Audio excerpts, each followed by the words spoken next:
Halo teman-teman, kembali lagi di GHY Film membahas film-film terbaru dan terviral. Jangan lupa subscribe YouTube kami biar kami tambah semangat upload video terbaru. Kalau sudah, mari kita mulai.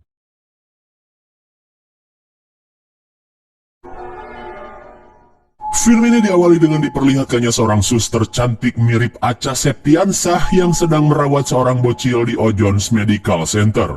Terlihat suster yang bernama Mila ini panik saat kondisi si bocil yang menderita kanker semakin memburuk.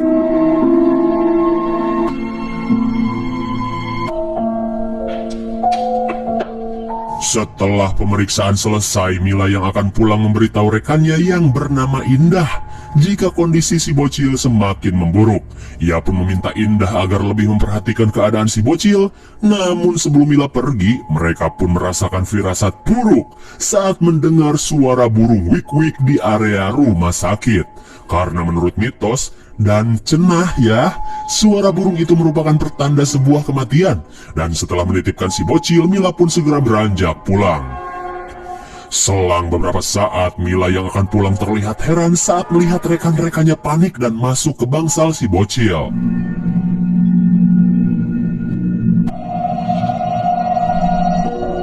Ternyata si bocil tak mampu melawan kanker dan meninggal dunia.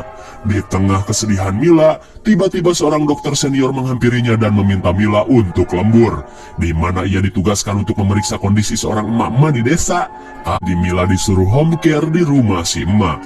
Perintah dadakan ini jelas membuat Mila heran, apalagi saat si dokter terus memaksanya.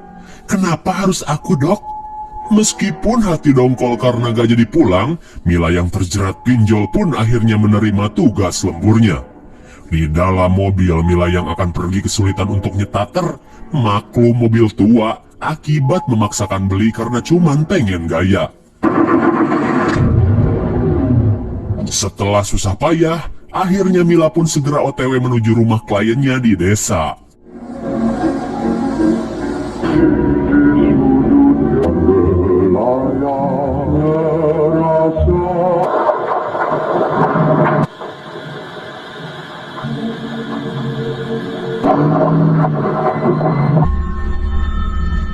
Singkat waktu, malam pun poek.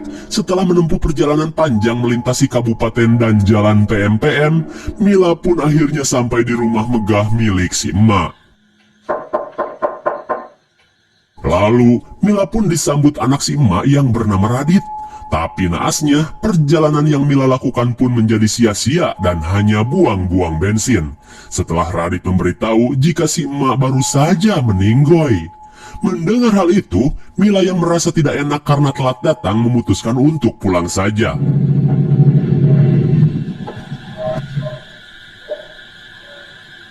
Tapi sialnya mobil bututnya pun kembali ngadat. Apakah ini akal-akalan sutradara? Di tengah kebingungan, Radit si pentolan SMK segera membantu memperbaiki mobil Mila.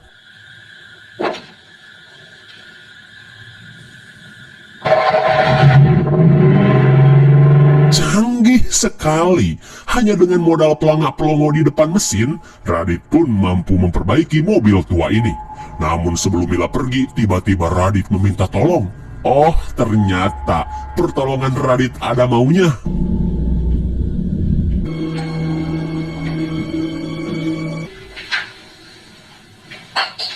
Tanpa diduga, Radit malah meminta bantuan Mila untuk memandikan dan mengkafani mayat si emak. Di tengah rasa heran, Mila pun berpikir, warga sini pada kemana emangnya? Apakah si emak di blacklist dari DKM gitu? Meskipun ragu, tapi Mila tidak mungkin menolak. Lalu, Radit pun menjalankan wasiat si emak yang ingin dipakaikan kafan boeh khusus yang si emak beli secara COD dari Inggris. Di mana boeh itu tadinya mau dipakai oleh Ratu Elizabeth, namun gak jadi.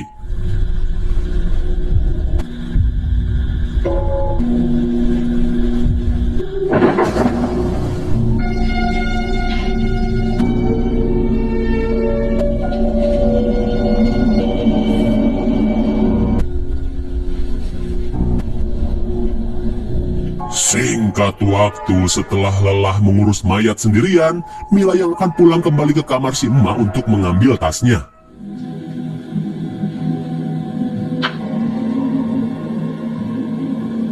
Setibanya di kamar, tiba-tiba seluruh bulu Mila berdiri saat ia merasakan aura aneh di kamar tersebut.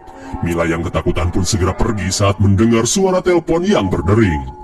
Tiba-tiba saja, Radit menerima telepon dari TPU untuk mengurus sengketa tanah pemakaman si emak.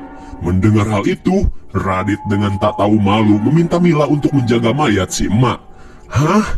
Jelas saja Mila yang ingin cepat pulang ragu untuk mengiyakannya. Aduh, si emak banyak dosa kali ya. Mau dimakamin aja tanahnya malah sengketa. Di saat itu pula, anak Radit yang bernama Novi tengah mengintip mereka dari loteng. Setelah melihat keberadaan Novi, Mila yang tidak tega meninggalkan si bocil bersama Pocong akhirnya mau untuk menunggu.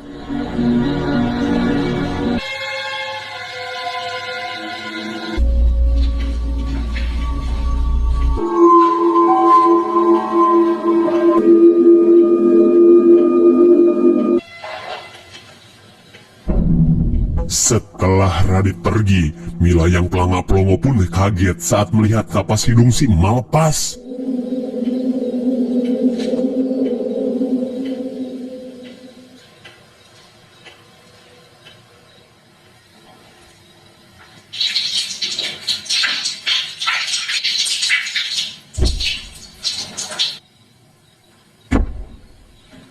Tiba-tiba saja, Mila mendengar suara gedebruk aneh, dan seperti biasa orang-orang di film horor selalu kepo.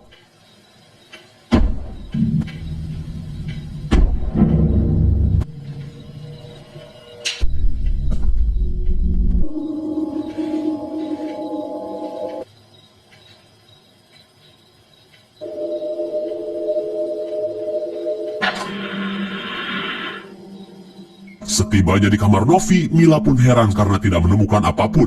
Dirasa itu suara Jerry yang kawin di plafon, Mila pun mengabaikannya.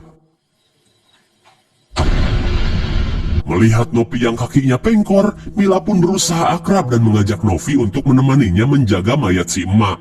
Namun anehnya, Novi tidak menjawab ajakan tersebut dan malah masuk ke kamarnya.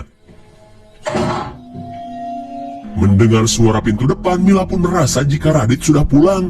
Tapi tiba-tiba, Mila mendengar lagu Pargoy tahun 70-an ngeplay sendiri.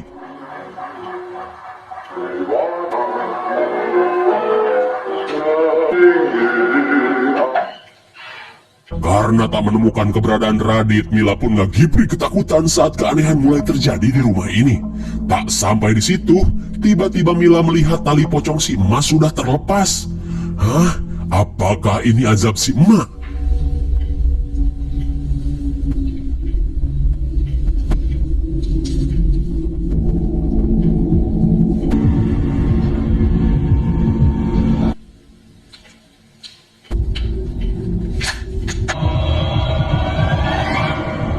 Setelah merapihkan boeh si emak, Mila pun panik saat mendengar teriakan Novi yang ketakutan.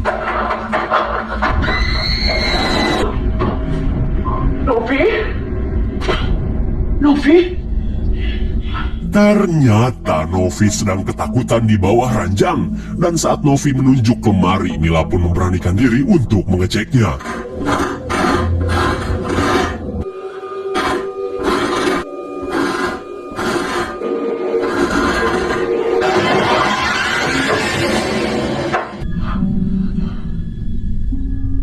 Untung saja ia tidak menemukan apapun di lemari itu, lalu Mila segera mengajak Novi untuk keluar kamar.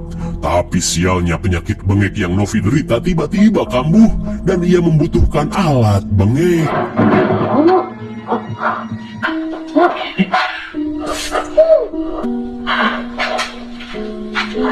Dirasa Novi kelelahan, Mila pun meminta Novi untuk beristirahat.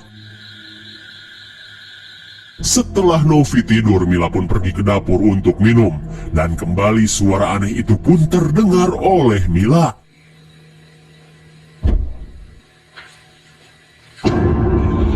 Tanpa Mila sadari, sesosok pocong sedang ngejentul di balik jendela. Kepanikan Mila pun semakin ekstrim saat suara lompat-lompat itu semakin jelas terdengar.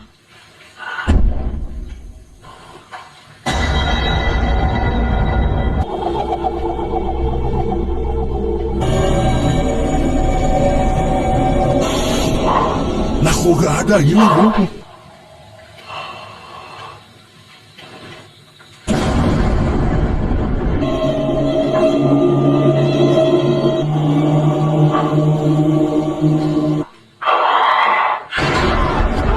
Untung saja, itu semua hanyalah mimpi saat Mila ketiduran di kamar Novi. Lalu Mila pun panik saat si beban Novi tiba-tiba menghilang. Melihat Novi yang ngabret seperti tuyul jabrig, Mila pun heran kan kakinya pengkor. Novi! Novi!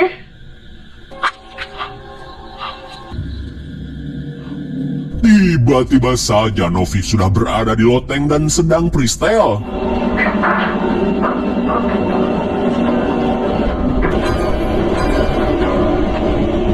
Entah apa maksud si bocil beban ini. Kebanyakan nonton sinetron gitu. Di tengah keanehan yang terjadi, Mila pun segera mengangkat telepon yang masuk. Di mana telepon itu berasal dari Radit yang masih sibuk mengurus sengketa pemakaman si emak. Mendengar hal itu, Mila yang panik meminta Radit secepatnya pulang.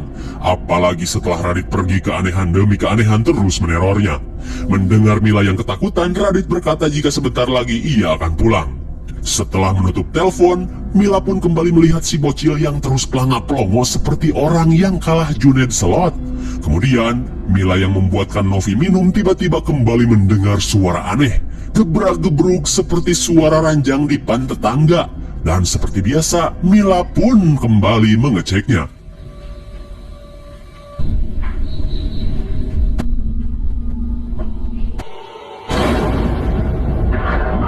Tiba-tiba saja Novi datang dan menghalangi kekepoan Mila, seakan mengetahui sesuatu.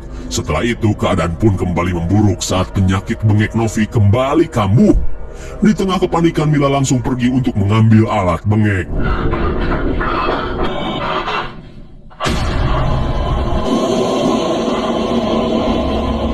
Betapa ngelenyapnya hati Mila saat ia melihat bayangan pocong di cermin.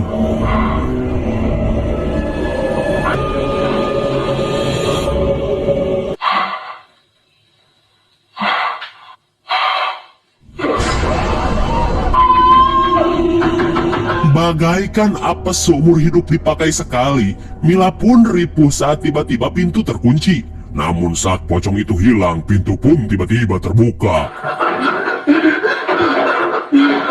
Loh, kok hilang? Tiba-tiba saja mayat si emak menghilang. Dirasa si emak menjadi pocong, Mila pun segera membawa Novi kabur.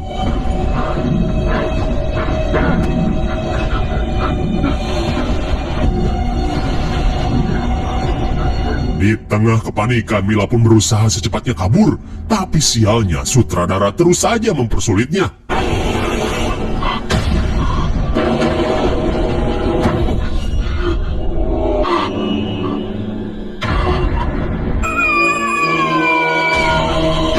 Ternyata, si pocong menggunakan si bocil untuk menggagalkan pelarian Mila.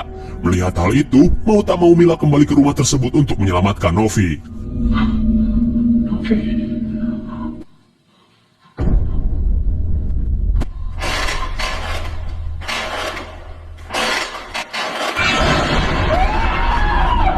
Bagaikan kucing jatuh dari plafon yang bolong, tiba-tiba si pocong ambruk di hadapan Mila.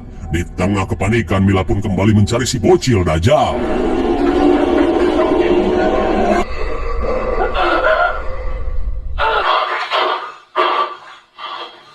Setibanya di kamar Novi, tiba-tiba roh jahat sudah merasuki tubuh Novi. Aku adalah penghuni rumah ini. Bacot, Dek. Meski Mila sempat menghindar, roh jahat itu mampu mengendalikan tubuh Mila.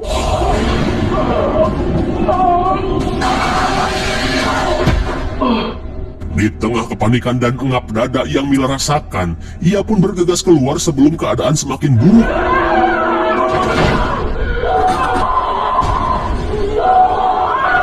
Untung saja Mila berhasil keluar dan Novi yang kerasukan terus berontak.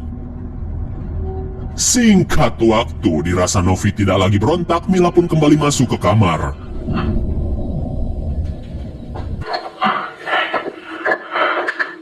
Di tengah kondisi remang-remang, tiba-tiba lemari di kamar terbuka dan mengeluarkan segulung buih.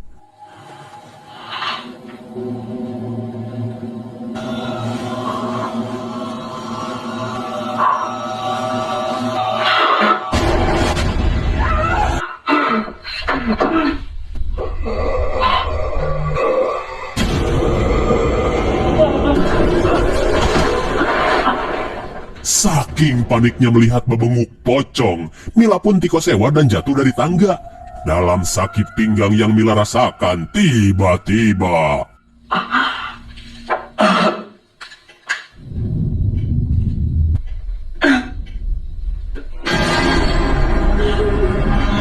udah mah sakit pinggang, Mila pun semakin lemas saat melihat pocong Orongoh di hadapannya. Di tengah kepanikan, ia pun berusaha secepatnya meninggalkan rumah setan ini.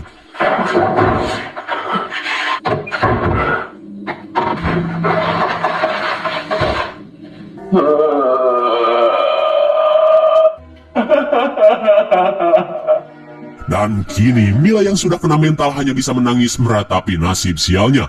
Namun teror tak sampai di situ, karena ia kembali mendengar suara langkah si pocong yang gedak-geduk. Di tengah rasa takut yang hampir membuatnya modalnya cangcut, tiba-tiba saja sebuah pintu terbuka.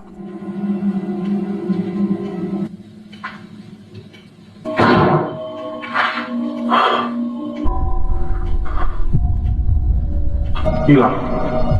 Kamu pergi. Betapa syok setengah edannya Mila saat ia baru tahu aja si dokter terus memaksanya mengunjungi rumah ini.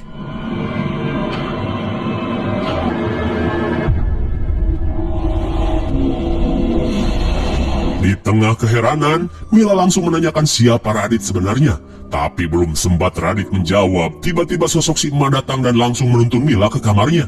Setibanya di kamar, Mila pun mendengar rencana si emak bersama Novi yang akan membangkitkan suaminya dari kematian. Di mana dalam waktu 3 hari, si emak harus mencari seseorang untuk ditumbalkan sebagai wadah baru bagi suaminya. Oh, ternyata Radit sebenarnya adalah suami si emak yang sudah berganti raga. Begitupun dengan Novi yang sebenarnya bukan bocil. Dan kini Mila akan dijadikan wadah agar si emak bisa mengambil alih tubuh Mila. Dan Radit pun tidak perlu lagi adu gabrut dengan tubuh si emak yang keriput, peot, dan sudah bau tanah.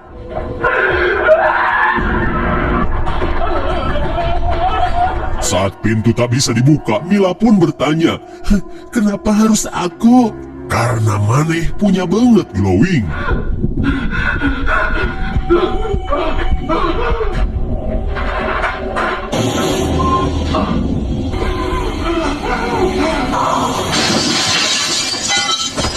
Dengan jurus paduli bagong, Mila pun nekat melompat dari lantai 2 sampai engap dada. Akan tetapi akibat engap, Mila pun tidak bisa berbuat banyak dan ditangkap Radit. Singkat waktu, saat malam semakin larut, Radit dan Novi pun memulai ritual puncak pemindahan raga dan membaringkan tubuh Mila yang sudah dipocongin di dekat mayat si emak.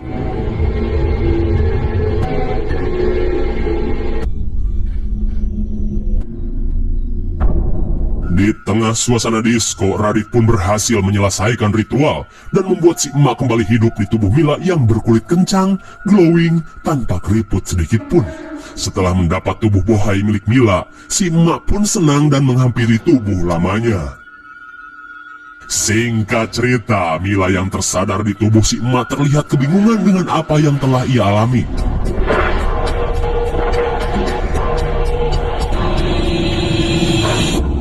Mengerikan sekali, sungguh malang nasib Mila.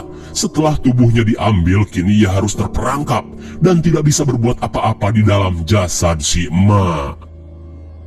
Di keesokan harinya, selepas adu gabrut ekstrim antara si abah dan si emak, mereka pun nyantui dan menikmati makan siang. Lalu, Novi yang sirik kepada si emak sudah bosan dengan tubuh bocil yang ia pakai dan meminta kedua orang tuanya mencari tubuh lain yang seumuran dengan Mila. Mendengar permintaan tersebut, si emak pun berkata jika tubuh yang Novi inginkan sebentar lagi akan datang. Sesaat kemudian, Novi yang mendengar seseorang yang mengetuk pintu segera membuka pintu. Oh, rupanya suster indah yang datang akan dijadikan tumbal selanjutnya agar Novi bisa memiliki tubuh wanita dewasa dan bisa menikmati surga dunia. Akankah suster indah bisa selamat? Ah, terserah sutradaranya saja. Yang jelas, film pun sudah berakhir. Bagaimana, mengerikan sekali bukan? Rasa takut pada kematian membuat si emak dan keluarganya melakukan segala cara. Hingga di hari kematian si emak, si abah pun mulai memburu kewes-kewes glowing untuk ditempati si emak. Hingga Radit pun meminta Mila mengurus dan menjaga mayat si emak. Tapi tanpa Mila sadari, ia telah disiapkan sebagai wadah pengganti si emak. Keanehan dan teror pun terus Mila alami saat ritual pemindahan raga tersebut akan dilakukan. Hingga pada akhirnya, setelah semua usaha pelarian Mila gagal, si emak pun berhasil berganti raga.